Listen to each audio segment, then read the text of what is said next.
Welcome back, everyone. I'm the Bad Luck Gamer, and today we're here with a really good class build that I think a lot of you would be very excited about.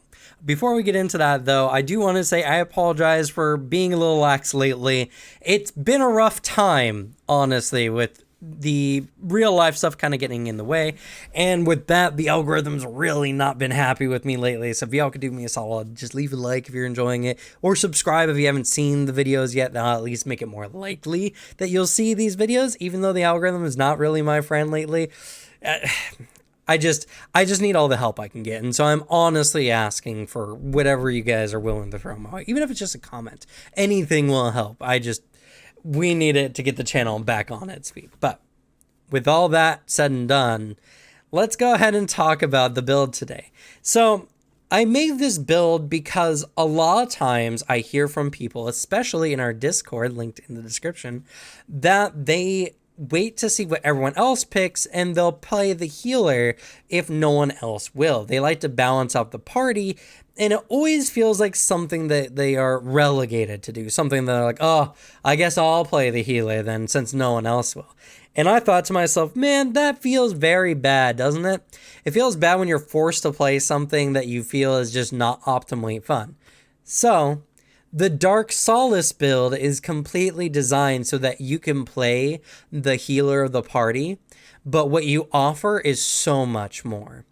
And this is a really good cleric build that will make it so it's easier for you to get into the game. The Dark Solace build is designed to hamper your enemies, give shielding for your allies, and to make it harder for the enemies to damage your team before you even need to heal them. And then when you do heal them, you unset all of the work the enemies worked so hard to do, leaving that satisfaction that you can do whatever you want.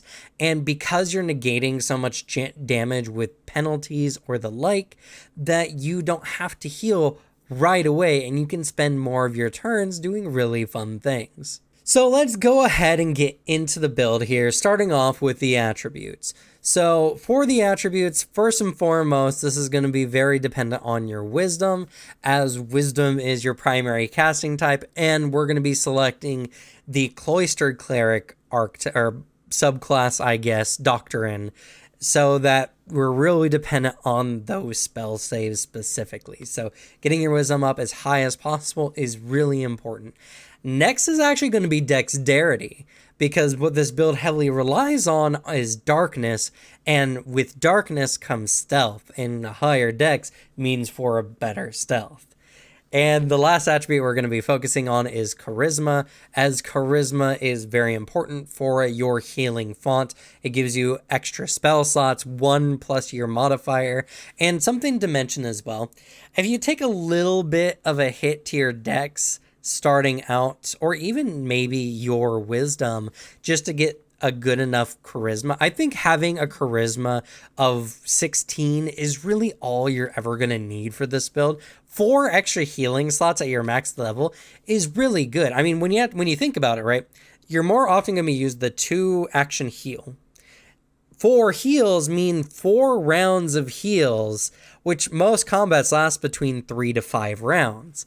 Meaning that you're pretty much set for most combats at that situation, and getting an 18 in your charisma down the line is pretty easy. So the sooner you can get to 16 charisma, the better, but it's not super imperative, as a lot of what this build is about is making it so you don't have to heal as often. When it comes to skills for this archetype in general, the only one we're going to have to really focus on is stealth. You can put in whatever skill increases you want to whatever you feel benefits the character the most, but increasing to your stealth is going to be very handy, because there's going to be a lot of opportunities you're going to create for yourself and for others the ability to stealth through. And not only that, but if you're the only silent party member that you have in your group, getting the Quiet Allies skill feat is really good to allow you to help your allies get through some situations using the cover of the darkness that you produce. It's really good. Now, as I mentioned before, we're going to be going with the Cloistered Cleric Doctrine. So the Cloistered Cleric is the more heavily focused on their spellcasting DCs. You get to legendary spellcasting eventually, and you improve your spellcasting much faster than the War Priest does. Plus, you get the Domain Initiate class feat, which is really good. It gives you access to an extra focus point because we're actually not going to select Darkness as one of our initial skill feats. You'll see here, or initial domains, I should say. But you'll see here. Most classes, this isn't really irrelevant, but for the Cleric, it is. I do recommend going with either the Grandmother Spider. She's a very classic goddess that comes in the general mythos of Galarian and the standard Pathfinder setting. She's the goddess of trickery and deception and all that kind of stuff. She offers, I think, the Star Knife as her weapon, which is pretty good if you decide you want to get into that whatsoever. I do believe all clerics get proficiency at least in their god's favorite weapon. And she does offer some really good spells in addition to what you would get with your spell list. Though another god that I would find interesting as well is Pulura, which is a god from the Gods book. I can't remember. Gods and Magic, that's what it is. It's a Imperial Lord, I believe, and they have some really good spells, including Teleport. You can actually add Teleport to the list of spells that you can add to your prepared list, which is really good, and it offers a lot of extra ability, though it really doesn't matter all too much what god you select, because we're going to be getting access to the Darkness domain through another set of feats. So whatever, domain initiate domain you select, I do recommend not picking Darkness because it's going to clash with something else, so pick something else that you find is fun. It doesn't really matter. The biggest benefit here is the additional focus point you're starting off at level 1. Going up through the levels, at level 2, we're going to dip into Shadowcaster, and this is where the fun really kicks in. So starting off with the Shadowcaster, now you do lose the access to cast any spells with the light trait. This is incredibly important as there's a good amount of divine spells that do have the light trait that you don't really initially think about. So this is something that you have to take into consideration when picking up this build, and we're going to be replacing that with a bunch of functionality with Darkness and Dark type feats. When you pick up this dedication itself, you gain access to the Cloak of Shadows focus spell and an additional focus point. So that's 2 focus points at level 2, which is really good. And Cloak of Shadows is really solid. It comes from the Darkness domain. So, there's the overlap that I was mentioning before.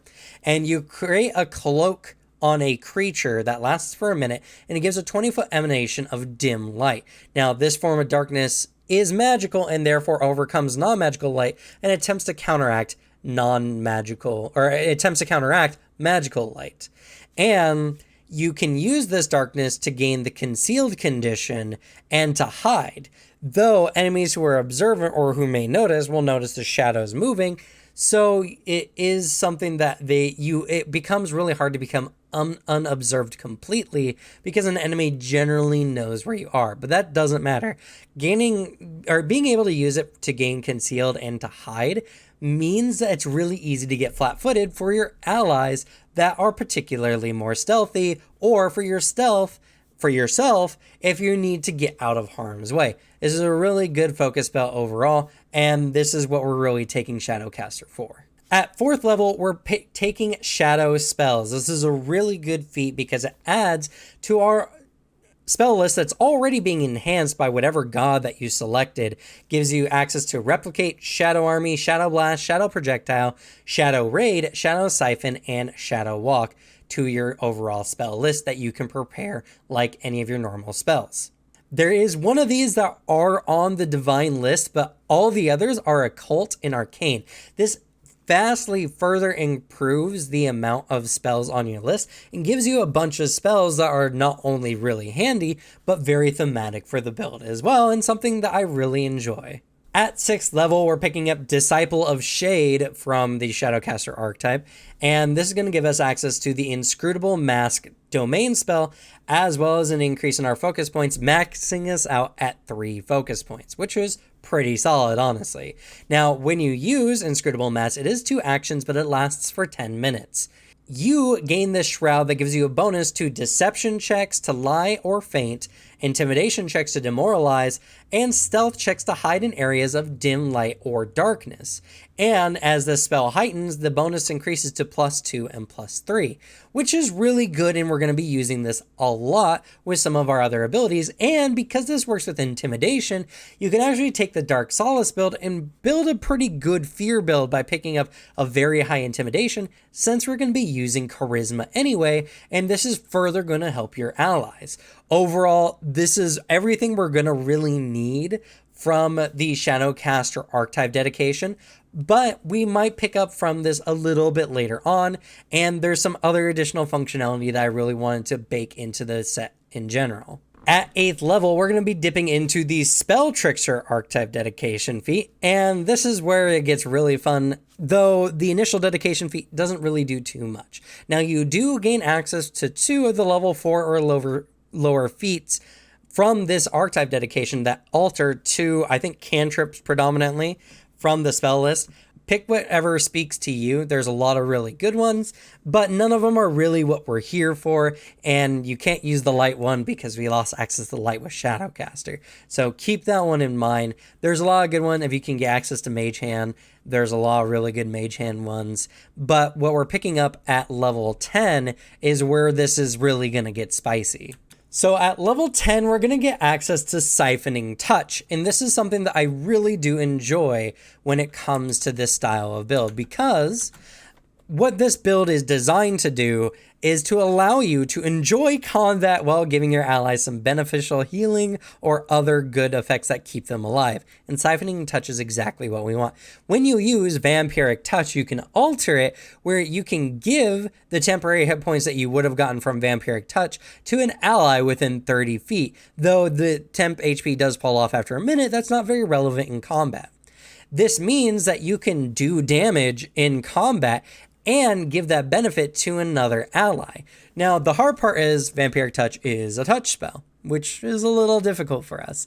Now, if you can get access to the feats that allows you to, go out and extend a spell from touch to 30 feet, this becomes even better. There's not a wand for it. I think there should be a wand of extending, honestly. I don't really see how that could be much of a problem, especially because if it's a wand, you can only use it once per day. So you might be able to barter with your DM to allow you to get a wand of extending. So yeah, at least once per day you can do this. But in any regard, being able to use Vampiric Touch to aid your allies is big. It makes it so that your action that is damaging enemies is also helping your allies, allowing them to remain tanky. And with all the darkness type abilities we have to sneak away and whatever, even sneaking up on an enemy, slapping them on the butt, sealing some HP, sending it to an ally, and sneaking away is potentially really good, and it allows you to feel like you're contributing to the combat in more than just keeping your allies alive.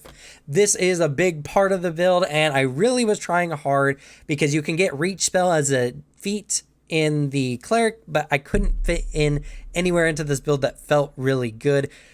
So if you can get Reach Spell somehow, that would be good. If you might not want to get Siphoning Touch and then pick up Reach Spell instead and then get Siphoning Touch later, you can, or pick up Reach Spell later. It's just really hard to fit into this build, so I don't know. If you can get some kind of ability to do so, though, I highly recommend it.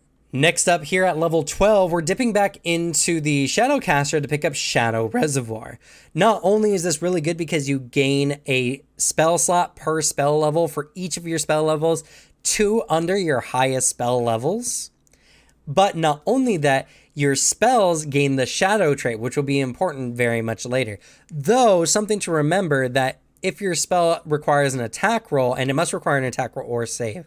So if it requires an attack roll, it targets the highest of the target's AC or will DC. And if it requires a save, it uses the better of their will save or the initial save for the spell.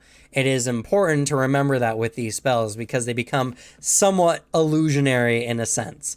And it's something that's very important, but this gives you a bunch of extra spell slots. This gives you extra spell slots in general, which is already good, and just adds to the aesthetic of your character, especially because each time a creature fails its saving throw or is hit by one of your spells, you gain a small tattoo inked on your skin made of pure shadow stuff, which is just aesthetically really awesome. At 14th level, we're picking up our final Shadowcaster spell, or feat, that gives us the Darklight domain spell. It's called Unending Emptiness. It gives us the Darklight domain spell. Oh my goodness, I'm having some trouble with this one. And it does give us a focus point that kind of goes into the void, which feels bad, but it's not a big deal, honestly. Darklight is a really good focus spell. Now, it is a 3-action cast, and it lasts for a minute, but you create a 20-foot burst of shadow that suppresses all non-magical light automatically, and it automatically suppresses magical light of any spell, of any of the spell's level or lower. So the spell, and since this is a focus spell, it automatically heightens with you. That means of any spells of a minimum 7 or lower are automatically suppressed, not even requiring a counteract check. Now, that's all good, but this is just not your normal darkness, because even creatures with dark vision struggle to see, and creatures that are in this area are considered concealed to them despite having dark vision, though creatures of greater dark vision can perceive through this as normal. And not many creatures in the game have greater dark vision, but there are some ways through ancestry feats or spells that can give greater dark vision. Regardless, you don't even need to worry about your allies in this darkness. That's right. Better than the darkness spell, you can select a number of allies, up to 4 allies in the area, to spare from the spell's effects. They become immune to the damage from the spell. It does damage, by the way. And they can see through the dark light as though they had greater dark vision. Now, this spell, to all creatures in the field who are not being excluded by you, do take 2d6 bludgeoning damage and 2d6 negative damage with a basic fortitude save in this area.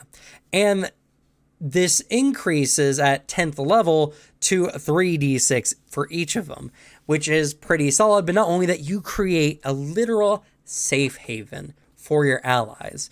This is a 20-foot burst is pretty big considering. And not only that, but your allies don't suffer the effects of it, don't have to worry about the darkness from it. And enemies that wish to engage your allies in this area have to suffer a basic fortitude save against damage while they're here. This is the Dark Solace that we're going for with this build. This is where we create a literal safe haven of darkness for our allies. And this is a really good spell. And we're not even done with the build yet. At 16th level, I picked up a very interesting feat.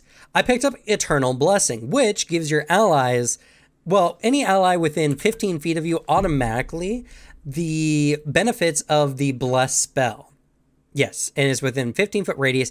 You can't increase it, and you can suppress this if you want. Now, the Bless spell is helpful even in the late game. It gives you a status bonus to your damage, which isn't easily replicatable, there's the word, unless you have other spells that are buffing, and you don't even need it, and all you need to do is be 15 feet behind the ally, or within 15 feet of the ally, from behind, so you can cast from safety, while giving your ally a +1 status bonus. And it's just for allies being around you. You create that 20-foot burst from Darklight. You stand in the middle of it. Your allies are all getting this benefit. It's so good. It's absolutely amazing. And you don't even need to use the Bless spell to get this benefit, which the Bless spell I think is one of the best spells in the game. And getting this just general effect on you is just really solid and can make your supportiness even better, allow you to cast spells that hurt enemies without having to worry about your allies being upset with you, because you can heal them when you need to. You're already making it difficult to get to them, and you're already buffing your allies. There's nothing stopping you from focusing purely on offense at this point, because all you need to do is just drop the occasional heal and you're good to go. Now, for 18th level and 20th level, respectively, I picked up the Domain Focus and the Domain Wellspring feats, though it could be argued that you could also pick up the Secrets of Shadow, which allows you to gain an additional spell slot from Shadow Reservoir for 1 spell level below your max level. So it's just an extra spell list. You also gain additional resistance to negative damage, which is pretty good, but it's not super necessary. I picked these two, feats that help you recover your focus points because honestly, you burn through a lot of focus points in this build, and at level 20, you're going to go through some pretty harsh combats, so you're going to want to get as many of your focus points back, and this will allow you to feel not as pressured. But that's up to you and on your playstyle in general. Your level 18 feats can be swapped with really whatever you need it to be to make it really fill out.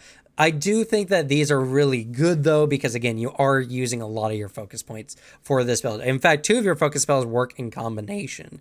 And if you really want to, you can push back Eternal Blessing up to level 20 if you want to pick up these, or at least the level 16 version of Domain Focus. I don't think it's level 16. I think it's like level 12. Anyway, doesn't matter. To pick up the extra focus points earlier if you honestly want to. Either way really works, but that's it in general. Now, with other spellcasting builds, not the wizard, because the wizard can kind of just pick whatever. I do have some spells I'm going to recommend for this build in general, so we're going to go through some of those. All right, so the spells I selected are spells that do a lot to aid your allies with very little chance of like not doing anything. So no like pass or fail kind of spells. And not only that, but they allow you to pressure enemies constantly. So at first level, I picked up Fear and Ray of Enfeeblement. Fear is just a really good spell, and honestly, for a first level spell slot, it never loses its functionality, because even if they succeed, they become Frightened 1, and if they fail, they become Frightened 2, and if they crit fail, it's Frightened 3. And this always goes up by your spell DC, so it doesn't even matter that you're using a first level spell slot. Even at level 20, this is still going to be effective, and it's a first level spell slot.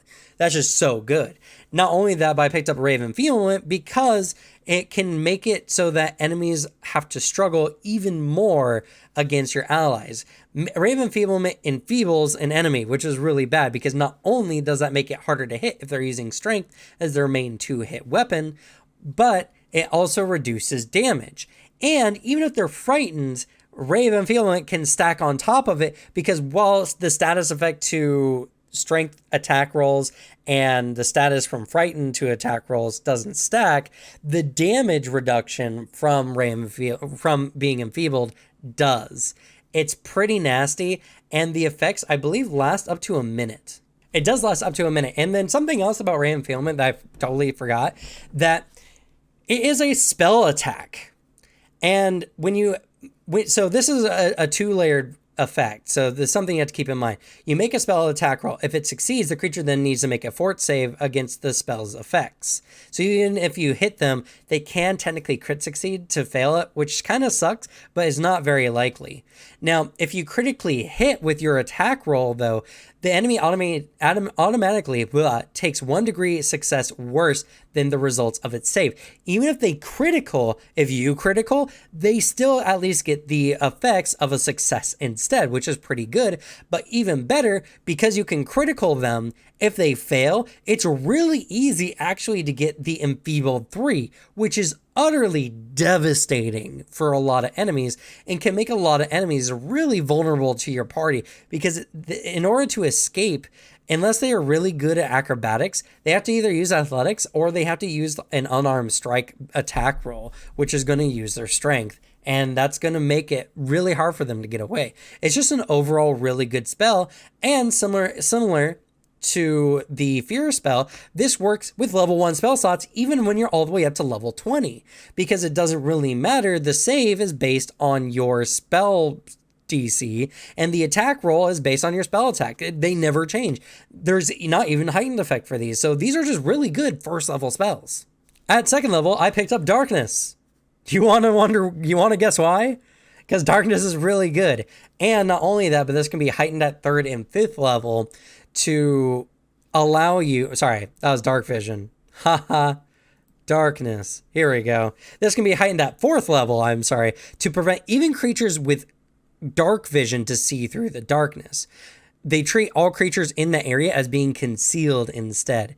And this allows you to suppress magical light with a counteract roll. And for a low level spell slot, like a second level spell slot, this is really good at being able to hopefully counteract some spells.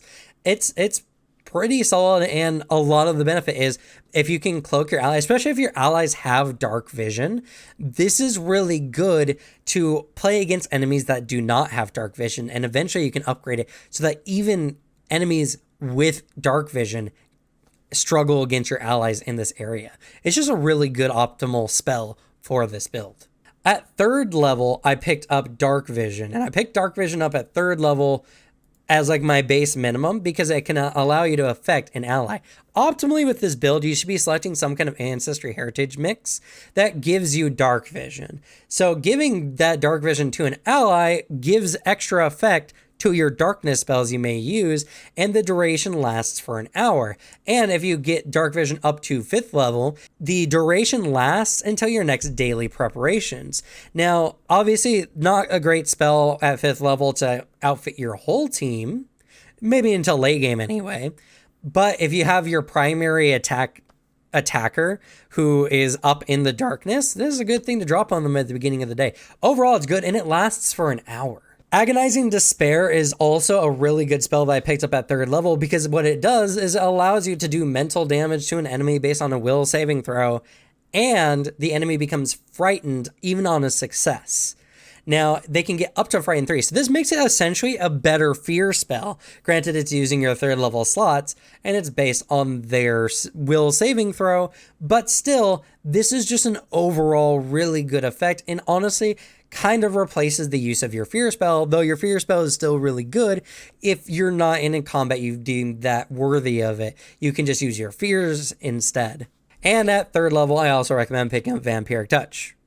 Probably because we're taking Siphoning Touch, and I really like the idea of being able to touch an enemy, deal damage to them, and then provide a temporary shield to yourself or your ally in temporary health, which is just really good, and it allows you to essentially damage and heal at the same time because temp HP is essentially HP until it either overcaps or until the battle ends. So it's just really good.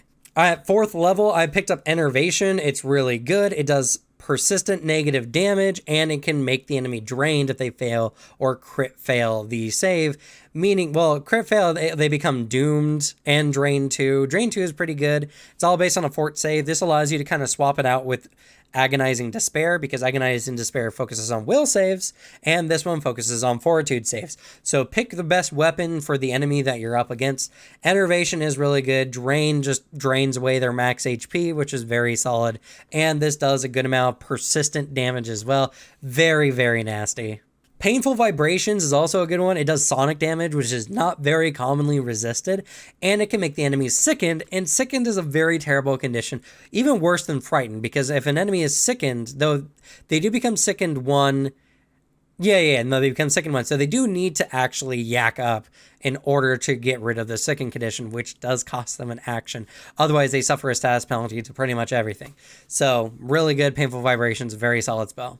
Vital Beacon is also a really good one. It's actually being used by the Cleric in my game, and I've seen the good benefits of it, and allows you to essentially give 40, 10, 48, 46, and 44 HP back whenever someone touches you, and you can cast this at the beginning of the day because it lasts until your next daily preparations. So this is a good way to set up healing before the fight even starts, allowing you to focus on your offensive capabilities, and all one has to do is either you or an ally has to use an interact action to touch you to gain the benefits of the heal, which is really good, and allows you again to keep on the offensive with your other spells, debilitating and damaging the enemies, while leaving the healing to things that you've already pre-set up or already are negating from the enemies. It's just a really good setup.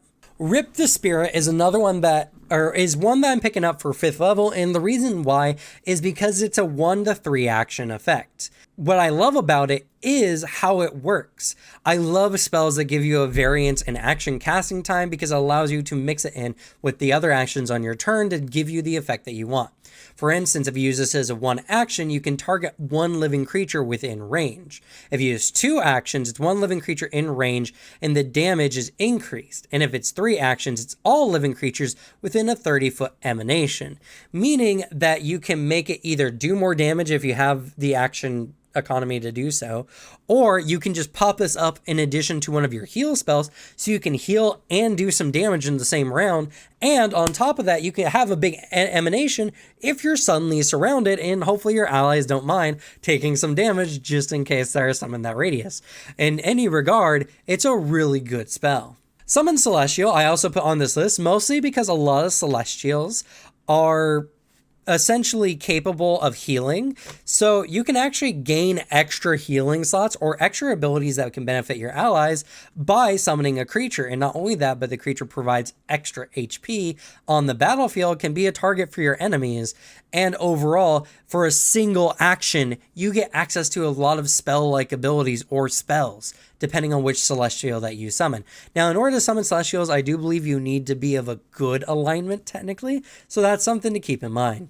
The last spell that I'm going to set up, mostly because the other spell levels I don't think add too much or are particularly needed for the build to really function really well. So this is the last spell I'm adding to the list, but Zealous Conviction is a really good spell. It targets up to 10 willing creatures within 30 feet of you for 2 actions, and it lasts for 10 minutes. It gives all those creatures gives them 12 temporary HP and a +2 status bonus to will saves against mental effects as their faith overrides the signals from their own bodies and minds. Now, it does have some other effects, like if an enemy or if a target of the spell is doing something against your will, they have to make a will save to end the effect of the spell to essentially do the thing, but whatever. The intent is for you to help your allies with this, so I don't think that's really relevant. And if for whatever reason you have 10 willing allies, that's 120 HP you're dropping onto the field potentially, which is nuts. And Zealous Conviction, again, it's that thing where if you give temp HP, you further increase the time necessary between heals, which is just really good.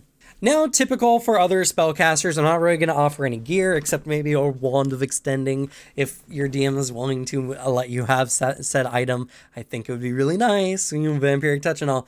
But I'm sure there are certain items that would really, really help, especially things that are darkness included. But that's up to you, the player, what you want to set yourself up with, and the GM for how they run their game. Some GMs give you items organically, some require you to buy. In any regard, items are not a very definite thing, and there's not easy ways to get a lot of items that would really make this build pop off, so, But I will mention for the archetypes, as I do oftentimes, especially if you're using the bonus archetype rule, which I recommend everyone does. Now, something important, if you are taking either Spell Trickster or Shadowcaster with your bonus archetype feats, pick up Extending Spell. It's going to be really good for the Vampiric Touch. So if you pick up either of those to free up some slots, Extending Spell, really good. Or Reach Spell from the Cleric feat list. So the one that first came to mind and is really obvious is Shadowdancer. You get a bunch of focus spells from it, which is really good. You get some maneuverability. As long as you're willing to invest in some performance, Shadowdancer is a really good way to mix up how the class overall builds, giving you some more shadow-based tomfoolery you can throw on the enemies, and a lot of extra focus spells that you can use in combat, meaning that those certain spells that require domain focus and domain wellspring become really, really good if you go into Shadowdancer. Acrobat is also really good. You're already investing in dex as you level up anyway to make yourself better. Why not improve your acrobatics at the same time? And because you're picking up Acrobat, you're going to get to Legendary in acrobatics without having to use any of your skill increases, which allows you to tumble through enemy squares really easy if you're sneaking by enemies in the darkness and you need to get through them, which is really good. Not only that, but the dodge away, I think is what the feat is called, which allows you to use your I think it's acrobatics DC. Let me double check real quick before I talk out my butt.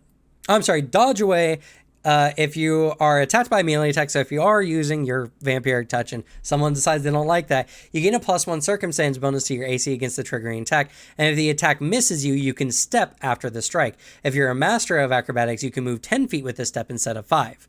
A really, really good feat to pick up with this list overall. And Tumbling Opportunist allows you that when you tumble through an enemy, you can use your acrobatics rather than athletics to trip the enemy. Which is really good because you're not investing in strength anyway, and if you're going to tumble through because you need to, you might as well trip an enemy along the way, as this counts as a free action. It's a really good setup for this overall. Last but not least, my third recommendation is going to be Captivator, because Captivator is really good, gives you extra spell slots, give you some illusion spells that you can toss up. You can even further increase your spell list for being a cleric with this, which is very, very solid. And overall, Captivator just fits. It just you are a master of illusions and darkness. Hey, Grandmother Spider, you got the perfect acolyte right here. It's really, really good. Now, for my Ancestries and Heritages, I'm going to recommend, obviously, Fetchling. Fetchling is just really good, especially with Slink. It allows you to use dim light to hide rather than needing to be fully concealed, which is very, very good. And there's just a lot that goes with Fetchling. I think they also get Darkvision, and I think they can get up to greater Darkvision, if I'm not mistaken, which is just perfect. And picking up Ancestries with Darkvision is very, very important. Another one for a different kind of take on this Dark Solace build is Kobold. Actually, they got a lot of abilities to get you out of harm's way when you put yourself in a really bad situation, whether it's cringe, whether it's oh goodness, or whether it's grovel, which is another really great feat. It allows you to kind of pull some risky maneuvers and then backtrack a little bit with some of these feats. It's a really fun idea, and the idea of this trickstery kind of kobold who comes in and is trying to help their allies heal them, doing some sneaky damage here and there, and then an enemy notices and like, please no, I'm harmless, I promise. It's really good, honestly. I really enjoy the idea, and it's a really fun idea. And yeah, that's the build. Hopefully this video wasn't too long. It's been about 45 minutes for the recording of this. Oh god, I'm tired. I've been recording all day, but I hope you all like this. I really like this build specifically, especially with the blending of offensive magic that can be used to support and even heal your allies, which is just really solid, really, really good. And there's just a lot of ways that this can be played. And not only that, but this kind of turns on the head darkness being this kind of intimidating and enigmatic force, and turning it into a much more interesting, cradle. It's something that is used to conceal the weak and to hide those who need to be hidden. It's a really, really good aesthetic that can be used in a lot of good ways, depending on the gods you pick especially. There's no limit to how this build can work. So the next time you or one of your friends says, I guess I'll be healer, direct them to this video. Let them know that being the healer can be really good, and you can still do damage and still be a really cool caster while performing that role anyway. But with that, that's going to be it for me. Thank you all so much for watching. Good luck with your games. Leave the bad luck to me, and I'll see you all next time. Bye.